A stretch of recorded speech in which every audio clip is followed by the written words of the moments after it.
You may remember this project we did together. This is the hanging 3D terrarium. We got some air plants. They're growing wild. Did you know that you can actually break them off? When they get too bushy like this, you can break them off into more of these plants.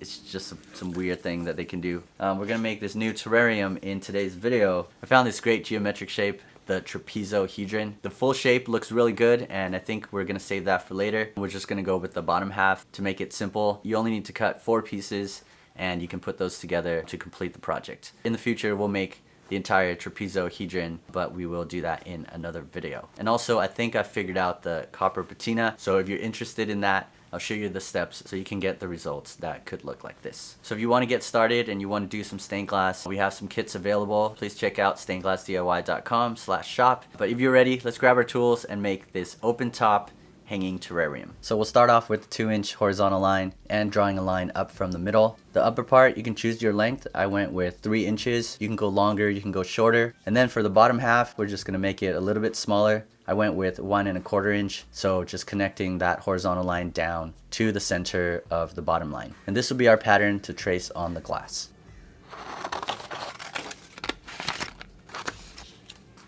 This is a clear glass. It's got a little bit of some wavy texture here. These waves that are coming down, and I actually want all my pieces to run the same way. So I just want to pay attention to that when you're cutting and when you're laying out your pattern. So which one should we use? I've used this one a bunch. I love this solid glass cutter. Feels really heavy. Let's go with this one. I mean, we're not doing curves and stuff. This is what I feel like it's best for curves, but you know, we can do some straight cuts with it. Let's try it out. Alright, you guys know the blade of the Toyo, the lettering. You just want to have it sitting correctly how you're reading it and not upside down like that.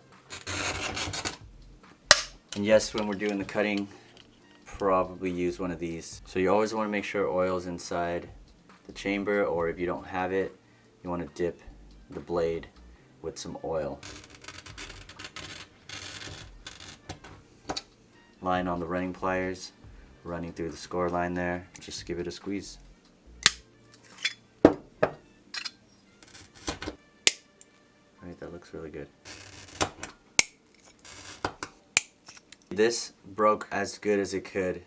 There's nothing on the corners and the tips here, the sides that I need to file at all. So maybe a little bit on this edge right there. Just barely noticeable. The glass is sticking out a little bit. I got the carborundum stone, and we don't need to get the grinder for this one. It's going to be a quick, easy cleanup. Just going to use the stone lightly, push on it. You're filing the glass. That's all I'm doing. That's all the stone should be used for. You're not trying to grind away the glass. It's going to be damn near impossible to grind the glass and shape it, but it is good for these things where you have some corners that is sticking out and there's some sharp points there. You can just take the file and take the stone and just clean it off. That piece is done. We'll move on.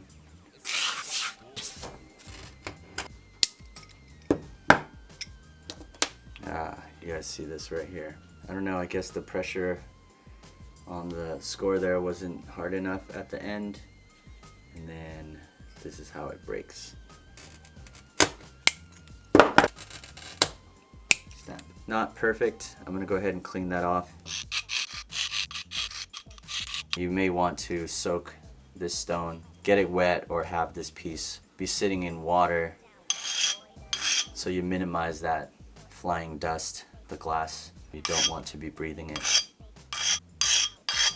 See, now this piece, this spot right here, we are going to have to do something with it. Can't use the grinding stone there, so we have what's called a grozing pliers, breaking grozing pliers. So with this you can just kind of nibble.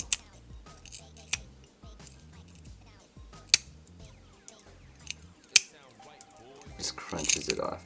Trying to avoid having to ruin this piece and not have to get a grinder out. Should be alright. Oh, what the hell? I don't know what happened. That was a simple cut. It happens. That didn't even score right. Something's up with this one here. Not my day, huh?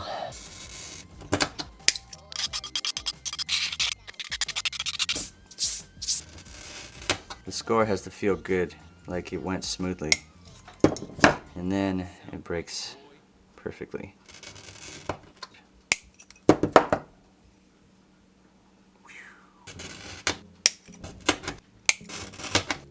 What do we got? 4 good ones. This is a quick rinse of these pieces.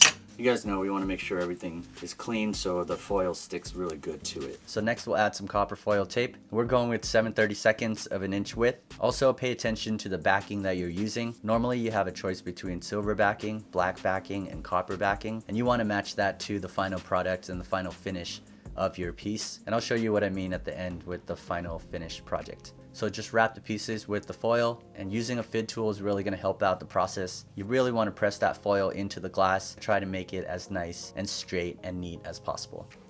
Got some gloves, got a brand new flux brush. This is your flux, glass flux is what I got. Let's transfer that a little bit right there. Soldering iron. We got our solder, 60-40, 60% tin, 40% lead. We got the mask with the filters. I use this when I solder, it works really well. And I'll link everything that we used today down below in the description. So with the 3D project, I like to tape everything together first to kind of see how it would look, and we can tack each piece to hold them together. I was using Scotch tape. I think masking tape would have done a better job. So try some other tape that's a little bit stronger, and mine just ended up moving around too much. I ended up using the mini vise that I had and to prop the 2 pieces up, and just added a little bit of flux and then a drop of solder. If you mess up, you can just reheat it, remelt it off, and pull it apart. So if things aren't exactly like you want it, then you could just redo it again. And now those 2 90s come together, tack and tack, and we have a complete unit.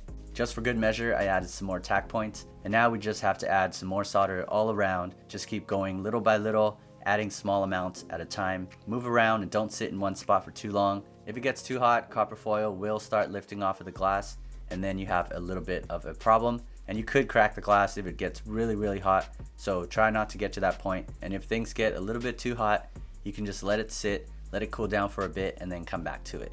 This is going to be your longest process. My advice is to not rush on this. You can always go over the solder lines and try to make it nice and smooth. But just remember to move quickly and not let things heat up.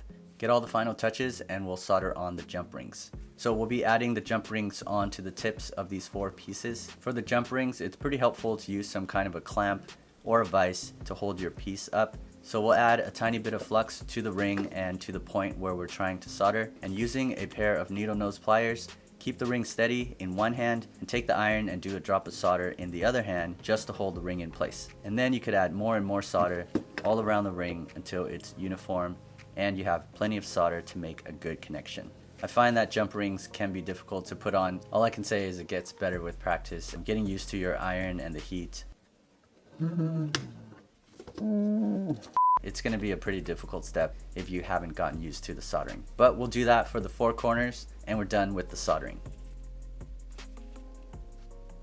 Getting the best copper patina, I believe, has a lot to do with the cleaning and the preparation of your project after soldering. I got a tip saying that ammonia could actually help with that process, and I was really curious to find out if it could work or not. And I know you're not supposed to clean your finished project with Windex, with ammonia, and I believe that's because in the end it would just start eating away at your project. But this is different, so we're just cleaning it with ammonia and then rinsing it off. And for a second there, I was just gonna go for it and start using it on this main project, but I knew that would have been a dumb idea, so we're going with this test subject first, this test sailboat.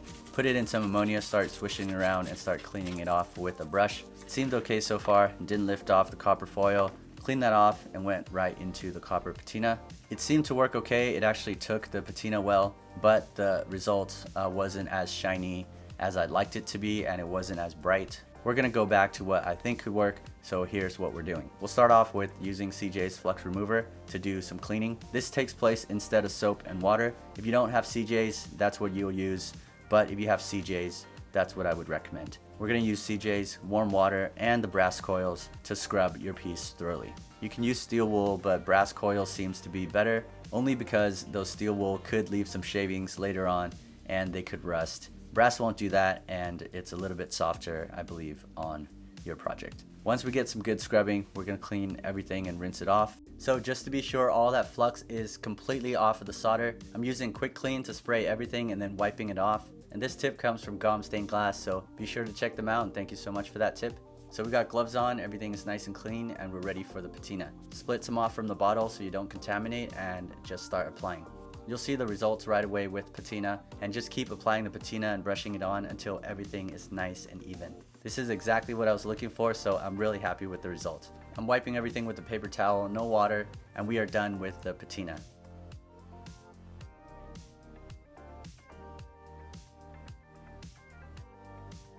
I'm using Leva's stained glass polish to go over all the solder and the glass once more. This is going to help bring that shine a little bit more in the copper patina. You'll see the towel turn a little bit black as you're cleaning. It's just picking up some of these impurities that's still stuck in the solder. You don't want to go too hard on this. It will rub off some of the copper patina, but do scrub it enough just to get those impurities out. After polishing, everything should look as good as can be, and we just need to hang this. I'm making the chain as long as the bottom section to mimic the upper missing section, so the final look should look like a 4-sided or an 8-sided trapezohedron. I mentioned earlier about the copper foil and using the correct backing to match the final finish of your project. If you haven't noticed, you'll see these black lines showing through the glass. I ended up using black back copper foil tape, but ended up going with the copper patina instead, and actually not remembering that I was gonna go with the black to begin with. But for now, it turned out so well, so I'd hate to mess with it. I'll probably turn it into black patina in the future. If you made it to the end of this video, thank you so much, and help me out, hit that like button if you liked this video. Of course, to learn more, check out stainedglassdiy.com. Thanks for watching, I'll see you in the next one.